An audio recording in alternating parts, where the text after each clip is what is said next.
Hey everybody, it's me, Dr. Christina Hibbert, and I went live for this video, and as you will see, I cut off my head. But the material was good at the beginning, so if you can just get past the whole head being cut off part at the beginning, then hopefully you can listen to the message, and eventually I do get it straight where my head isn't cut off, but it's kind of a hot mess. But that's just reality. That's what part of going live is all about. And I went live because of the Family Wellness Challenge. So if you haven't already joined us, go to drchristinahibbert.com to get your free guide and calendar and get your family started. You can start anytime, join in, and come and join these strategy sessions where you can learn about your physical, mental, emotional, social, and spiritual wellness. And each day it's a different topic and a deep dive as we're getting further and further into the challenge. So anyway, hopefully you'll forgive my head being cut off. I know, so professional, but that's just the way it goes when you're just flying by the seat of your pants and you're a mom trying to do this out of your own house. That's life. Lovely. Okay, I just knocked everything down. Guys, everybody, I had said I would come live this morning, and then I totally forgot that it was my daughter's birthday party. So I'm a little, as you can see, but we had a great time, and I'm here for strategy session number 2, as promised, for our 10-day wellness challenge. And hopefully you've already gone to drchristinahibbert.com to join up with the challenge so that you can get the guide and the calendar and get your family started, because we're starting on Monday. So today and tomorrow is a great chance to get your family set up with their goals and everything you want them to do. Now, yesterday I came live to do our strategy session number 1, and we talked about that link between our physical and mental wellness, and how wellness as a whole is really about the 5 realms of wellness. And today we're going to dive deeper into just what do we mean by emotional wellness and social wellness. And we're going to talk about some of the core areas that you might want to think about when you are working on setting up goals for your family's wellness or for your personal wellness. And I've upgraded, because yesterday I had my kids' markers and I actually went and bought some Sharpie markers. So here we go. Hopefully this will work a little better. And I also remembered not to make it backwards for you. So there you go. So today we're going to focus in on the emotional first and the social. And as we talked yesterday, these all go together. So really it's not like one is more important than another. It's just, for you, one might need more work than another, right? Or for your family, certain areas might just be like, oh, we so need to work on that, right? Maybe that's your physical or mental. Maybe it's your social or emotional. And as we talked about yesterday, these areas of wellness really overlap with one another like this, right? So when you are working on one area, it's great, but how much more when you're working on all of these areas are you going to achieve, right? So let's talk today about emotional wellness. Make sure I can spell right. Okay, so this is our wellness. And what does it mean? There are 3 core areas that I wanted to kind of address and get you thinking about. So first of all, before we start that, though, I want to ask you a question, and I want you to really think about it. Emotionally, how have you been feeling? Emotionally, how have your family members been feeling? Has anyone been struggling emotionally? Have they been, needing some extra help emotionally? Have you been struggling emotionally? And that can mean many different things. It can mean with just feelings of depression or anxiety, which again really overlaps with our mental health. It could mean stress, which we'll talk about. It could mean some really challenging life experiences that have been going on that might be overwhelming you. It could mean, it could just mean that I just feel like I want to improve our emotions and our families and to help them.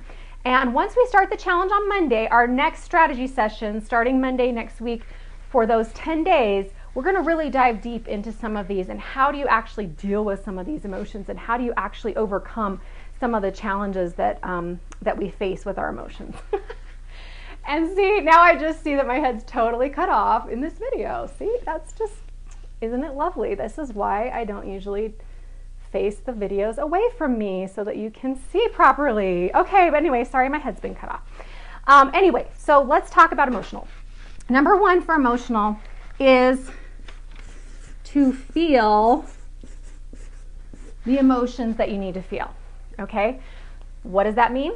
That means all of those things I just asked you about. If you identified anything you're being challenged with emotionally, have you actually sat and processed those things? Have you actually given yourself the chance to deal with the fact that you are feeling sad or overwhelmed or stressed, or that you need to deal with some anger issues or challenges like that, right? Have you actually processed and felt the emotions that you've been feeling? Because what do? So often we do not feel them. We have an emotion come and we don't want to feel it. We don't want to feel afraid. We don't want to feel nervous. We don't want to feel worried. We either overindulge or we underindulge, right? I mean, it's true. Like, think about worry. If you're worried about your child, and we tend to overindulge in that. All the time we're overindulging in worry, and we let it overtake us and completely control our lives, right? In ways that we just don't want it to be. But then think about things like maybe you're afraid of something that you need to tackle, a challenge that you haven't been able to tackle yet, and you just can't quite get yourself to do it. So you haven't actually sat and felt the fear. You just kind of keep thinking about it, or it kind of keeps popping up in different ways, or whatever it might be. So feel with a capital F-E-E-L means, to me, and hopefully now to you, freely experience emotion with love. And that last part is so important. So if you think about it, we want to freely let the emotions come when we feel them. Like if today I'm feeling frazzled, okay, because I've been doing a birthday party all day and 12 little girls running around screaming, and finally they just left, and I think they're actually outside doing a pogo stick contest right now. That probably should be supervised, but hey, the party's over. So anyway, if that's what I'm feeling, then I need to stop and go, okay, I'm feeling frazzled. What is this? Why am I feeling overwhelmed? Or why am I feeling stressed? Or why am I feeling afraid? And then experience the emotion, meaning let it actually occupy your body, figure out where it is in your body. And we'll talk more next week about how to do this, like how to actually feel and deal with and heal from powerful emotions. We'll have a whole session just on that because I know it's a huge one. But we have to do it lovingly and not with, criticism and, being mean to ourselves, or not without self-compassion. Self-compassion is so crucial when we are trying to deal with feelings that are powerful and overwhelming. And so how do we handle that? That's what one thing that you might want to work on, and one thing that you might want to think about. Is that something that needs a goal? Is that something that my family needs to work on? Maybe my child's feeling afraid at school, or worried, or nervous, or somebody has, anger, or sadness, or some kind of, stress that they want to get rid of. We need to help them learn how to feel and deal with. And that's the great thing about this. And when we talk more about it in our strategy session next week, you can totally learn this and teach it to your family. And then everybody will be so much better at feeling and dealing with the emotions as they come, okay? So that's number one. Number two, and I kind of alluded to this before. Well, I didn't allude to it, I actually said it.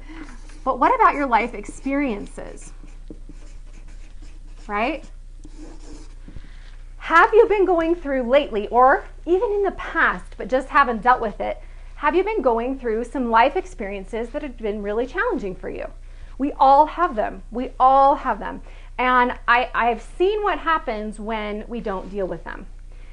Personally, as I've had so much grief in my life, that's kind of been my thing, is like the thing that keeps coming over and over is just loss and death, and then grief and grief and grief. And I know, like this summer, for instance, when my dear friend passed away from cancer, I did not want to feel it. And I didn't want to deal with it, and I didn't want to be going through that. And I think for a couple of weeks right after her funeral, literally the day of her funeral, we left on vacation. And I was just like, I'm just taking a vacation. I'm just going to totally not think about anything. We're just going to have fun. I'm going to sleep. I'm going to rest. And that was nice, but I wasn't really dealing with that experience of losing yet another friend, and that's such an important friend in my life. So I really had to deal with the experience, right? And that goes the same for anything that you've had in the past. Any kind of abuse or loss or heartache or pain or suffering that you've had in the past that you haven't dealt with. And it might be as simple as, hey, it's time during this 10-day challenge for me to reach out. And my goal is that I'm going to reach out and set up an appointment with a therapist because it's time to actually get some help to deal with these issues for a change. It might be, I need to talk with one of my family members about this experience. I need to tell them that this is what happened to me, or this is how I've been feeling. It might be that you just need to set up like a support system with some friends and deal with experiences. Or it might be that you need to help your children to deal with some experiences, right? So this can all be part of our emotional wellness and something we need to tackle. And again, next week we'll be talking more in detail about how to actually tackle those things and what we can actually do. All right, so hold on one second. Oops, as I just totally do that, I need to turn that off. Okay, sorry.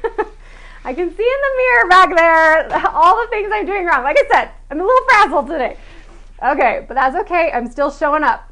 I'm showing up even though it's less than perfect and a mess today, okay? So can you. It's an example. Okay, number 3 with our emotions. If we've already dealt with our feelings and our experiences, I say we need to specifically maybe do some challenges or some goals, I should say, based on stress.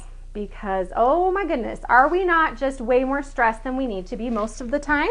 So stress would be our number 3. You guys.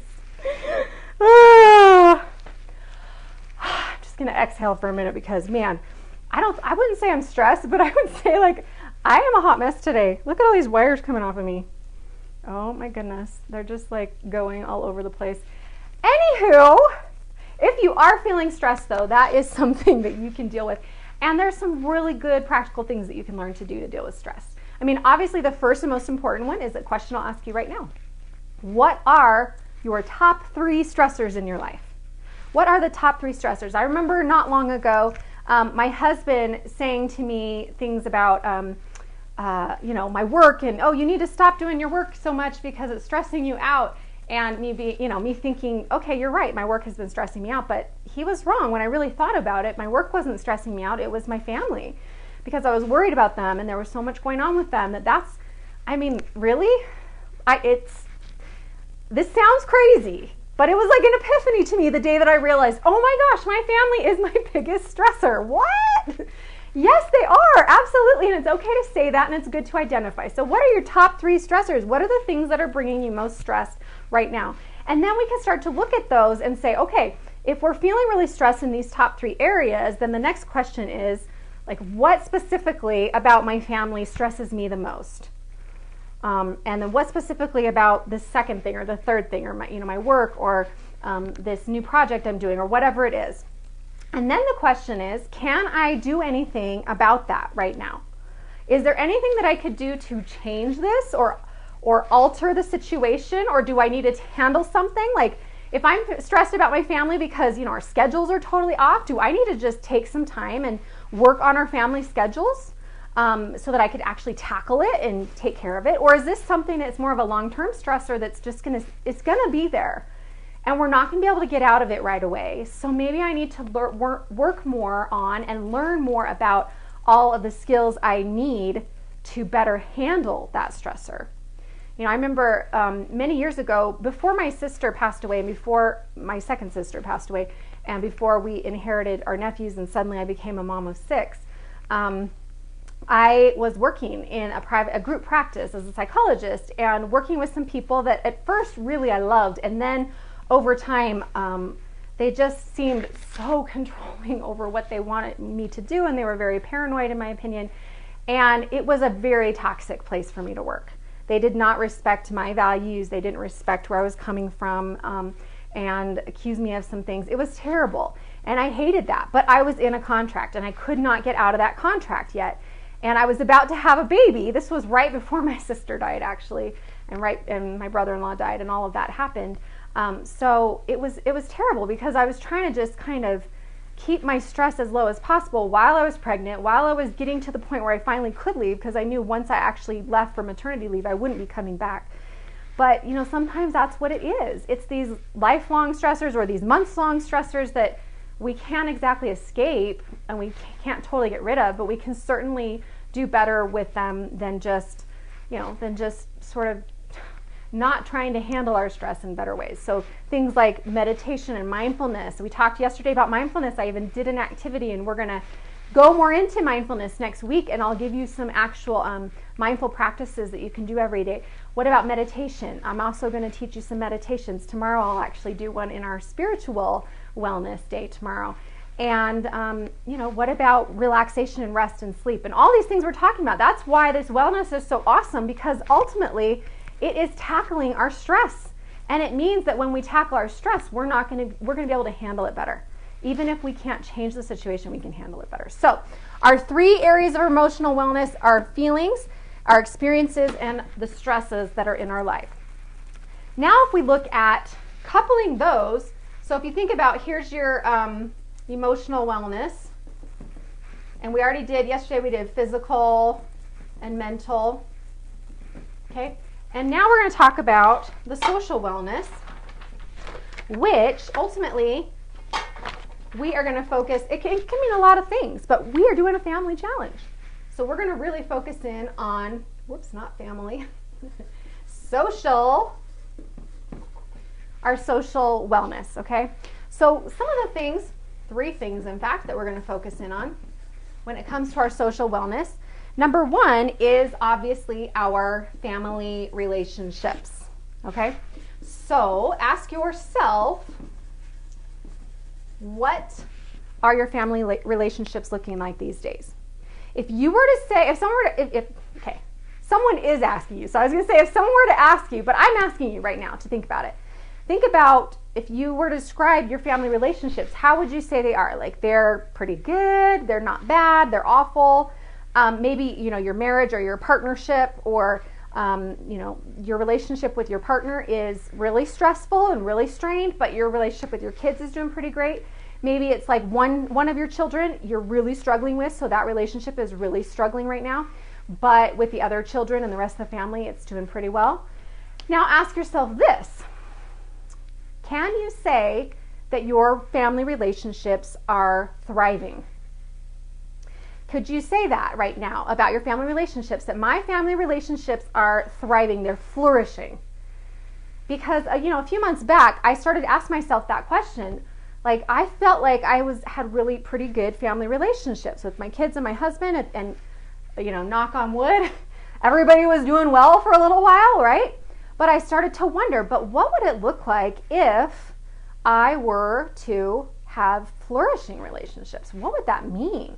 What would it look like to have a flourishing marriage, or a flourishing relationship with my teenagers or my little ones? What would that look like for you? So I want you to start to kind of imagine that. And when we're talking about social wellness and family relationships, I want you to start to think about, and imagine and just envision, your ultimate scenario for family relationships, thriving, flourishing relationships. So think about the ones that you feel like are pretty good, and think about, but could they be better? Could they be great? Could they be flourishing?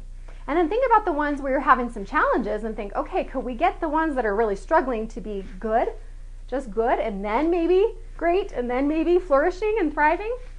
So the family relationships, there's so many ways we can work on this. And one of the things that I want us to really focus on is our number 2, which is, how do I want to say this? I guess tuning in, okay? Are we tuning in to our family relationships and to the people in our lives, the people that are part of our social wellness? Here's our social, right? Are we giving them the time and attention, or are we on our devices all the time? Or are we, busy with our own thing and not really giving them the time and attention that they need? And really, the tuning in, I really want to think about and focus on how much time we spend on technology and social media and television and all of these things, right? Because it's such a challenge these days. And I am with you, parents, if you are struggling with your teenagers, young adults, even younger children now, a lot of younger children are really, really, really hooked on these devices, and it's so hard to get them off. They want to do everything on them. They connect with their friends that way. They connect with us that way. And it's great. We can connect with our families through technology. We can connect with them through texting and keeping in touch. But how much extra time are we spending tuning out by being on a device or watching TV or movies? And I love to watch TV. I love TV shows, certain ones, usually British ones. but I do love, like, when it's a good show that I like, I really love to watch TV. And I don't really love scrolling on social media as much, but my husband, he keeps saying to me, I never watch TV anymore. I'm like, yeah, but you are literally on Facebook all the time, or on Yahoo, like you're just always scrolling. So, I mean, how much time are we really tuning out, being on our device, versus tuning in to our family and having that family connection time, or tuning in? I'm saying family because it's a family wellness challenge, and of course, if the family isn't strong, then all the other relationships are going to suffer too. I mean, if we're struggling with our partners, our children are going to suffer. If we're struggling with our our children, then our marriage is going to suffer. And if we're struggling as a family, then our relationships outside the family are probably going to suffer too. So what can we do to tune in to our family relationships better? And there's a lot of great suggestions on the guide. The great thing about the 10-day challenge, family wellness challenge guide, is that most of it is just suggestions for goals. So if you want to think about some ways to tune in better, you might do a family social media fast. I recently, this summer, we did a 7-day social media fast. A few weeks ago, I did a 10-day social media fast, and it's just awesome to kind of like cleanse yourself from it for a little bit, and then to come back to it and just, it's kind of a reminder of how much do I really want to be using this in my life. And not that it's bad, it's certainly not, but how much would I rather be doing something else? Or instead, how much time am I missing out on for the most important things by spending time on some of these things that really aren't important at all, right? And how much is our children doing that too? Are our children doing that too? So number 2 is tune in. So our family relationships and just connection, as far as do we have times for family meals, let's say. That is such a challenge these days. It is for us, for sure. Do we do family activities? Do we have family meetings? Do we have a night where we all get together and do something fun or learn together? Do we learn together? So how are our relationships? And then are we tuning into our relationships? And yes, our family, but also our friends and community and support. So I'm going to put friends/support system, because when we're talking about wellness, one of the huge factors about having that whole picture of wellness, which if you missed the first few videos, if you think about, the different realms, physical, mental, emotional, social, and spiritual, if you have one of them, it's great, but you can't do much with one finger. But if you have them all, you've got a whole hand that can really lift and pull and do a lot of great stuff. So one of the great parts of thinking about your wellness, and this could be one of your challenges, is how is your support system? How are your supports in your life, and who would you say is in that support system? And this is a great little tool. It's very simple. It's actually part of interpersonal psychotherapy, and I love this exercise. It's so simple. It's called an interpersonal inventory. So this is just something you can do to quickly check on your social wellness. So first of all, you just draw a circle and then another circle. That's it. Okay, pretty easy.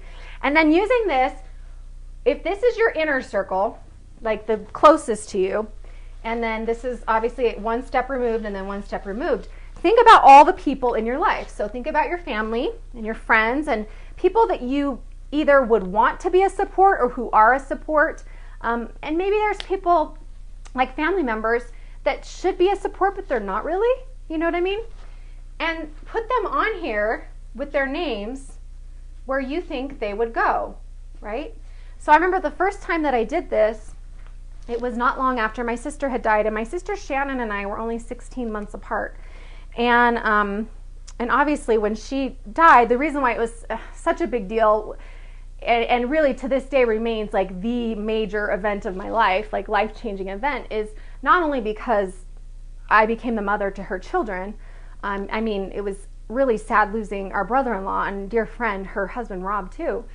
But it was really because she was my best friend. You know, we grew up together, and as siblings, you feel like you're going to be there together forever, right? You expect that your parents might pass away, but your siblings. So it was so hard for me to not have her there. And I remember doing this, and I put her out here because she physically isn't there anymore. But I wanted her to be in here, you know, but she wasn't because she was gone, right? So it really can bring a lot up in such a powerful way. And I had family members that I wanted to be in here, but they were like out here, or sometimes out here because of what was going on in their life. Or, you know, as friends, it was like, okay, who of my friends would I actually say are in here? And at the time, I felt like I didn't really have many friends that were in there. So it's a great little exercise to see what is your support system and who would you count as your social wellness team, and who's there for you, who can help you when you have the emotional and mental and physical struggles, and who would, you know, I have so many people in my life that I know would show up and do my laundry and take my kids and bring me dinner. But like, if I really want to call somebody and talk to them about something really deep and personal, I don't feel like I have that many people that I really feel comfortable doing that with. So that kind of support. So really think about who your friends and your support system are. And then while you're doing the challenge, maybe you need to work on building that support. So one thing, for instance, that I've done over this past year was I realized that I was trying to use my friends, my social friends, as my work support too, because I felt like I always feel like I'm kind of on my own, like alone doing this stuff, right?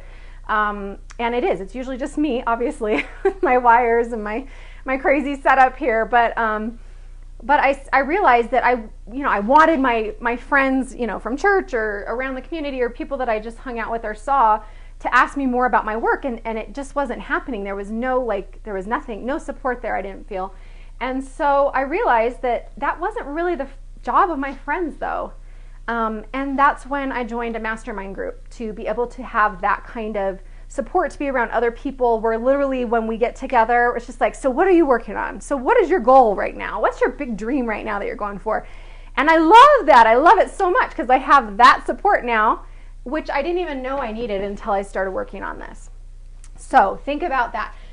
And that kind of leads us to the end of today. So emotional support and social support brings us to our emotional and social wellness, and our whole wellness is all of these factors combined, that physical, mental, emotional, social, and spiritual. Tomorrow we're going to talk about the spiritual wellness and just give you, again, 3 core areas that you might tune into. And I'm also going to guide you through what I call my spirit meditation, which, it's one of my favorite things to do.